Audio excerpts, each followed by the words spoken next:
Hi, welcome to EDSC 550. My name is Professor Bobo, and this is our Summer 1 course. A couple of things about our Summer 1 course. We will overlap between Summer 1 and Summer 2.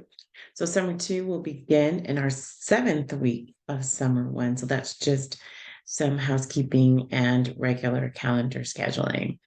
This course is social cultural competencies, and we will be focusing on understanding and applying cultural competencies and social justice competencies with marginalized populations and identifying and addressing personal biases and integrating multicultural trends when developing this curriculum.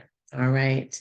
So we're going to work on, as a school counselor, our role as a leader and advocate for the different system changing agents that lead to equitable outcomes. So our focus here is to make and give everyone and advocate for equity for all students. Okay.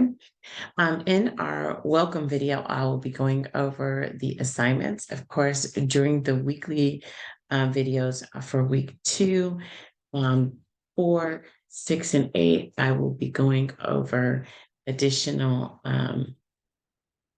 requirements for the assignments. So just stay tuned for that. All right, so our first assignment, which is due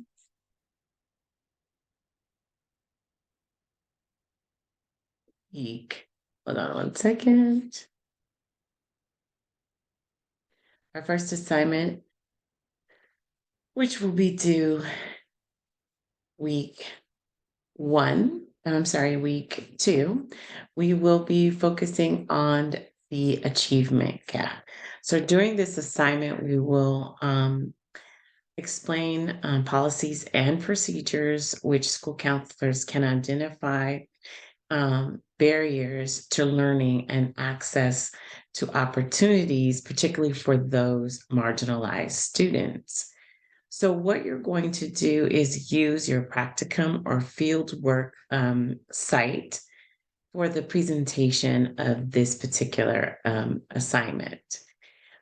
You will choose one of your school sites and discuss the specific changes which students from your particular site face. So if you don't or I haven't found a site quite as yet, you want to focus on at least a school where you have access to and you have the ability to get the demographics and information about that particular site. You're going to identify challenges, and you're going to describe the direct and indirect student services which are available to address these gaps and barriers. You're going to discuss how you, as the school counselor, could demonstrate leadership, advocacy, collaboration to address these gaps and barriers. And at the end of the course, in a group assignment, you will be creating an action plan with lessons for closing the achievement gap. Okay. So that is your first assignment. And the second assignment, which is the which will be due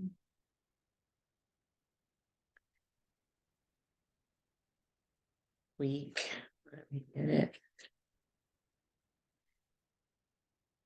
The second assignment, which is due week 3, you will be focusing on implicit bias and a reflection on that. So what you're going to do is take the Harvard implicit bias assessment, and then in a 2 to 3 page paper, identify and acknowledge at least 2 personal limitations and biases and articulate how they may affect your work as a school counselor. So it's very important that you take the assessment and based on the results of that assessment, devise your reflection on your limitations that were discovered in that assessment.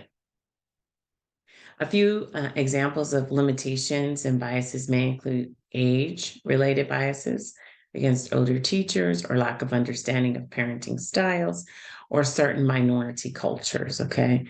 So you're going to write this 2 to 3 page paper based on the assessment. You can also talk about if you didn't care for the assessment or if you don't think it's accurate.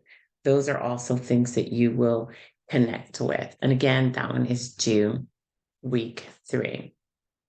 Your next assignment, assignment 3, it is called the ASCA position assignment.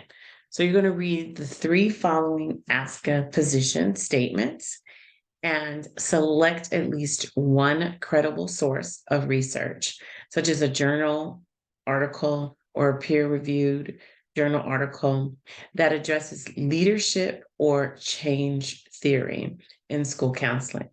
And then in a 3 to 5 page paper, you would explain how you would apply that knowledge and practice in your role as a school counselor at your current site and address at least one of the 3 position statements.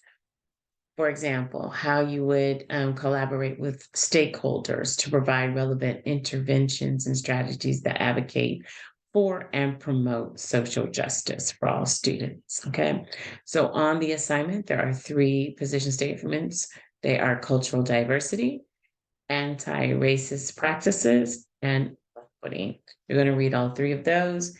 And then you're going to also find another article that discusses that. And then you're going to address leadership and change theory in school counseling. Your 4th assignment is your marginalized populations poster. And so you're going to research a specific social identity group that has been historically or is currently marginalized as underrepresented. You're going to create a poster including the following information, a summary of the research literature identifying the barriers and accesses,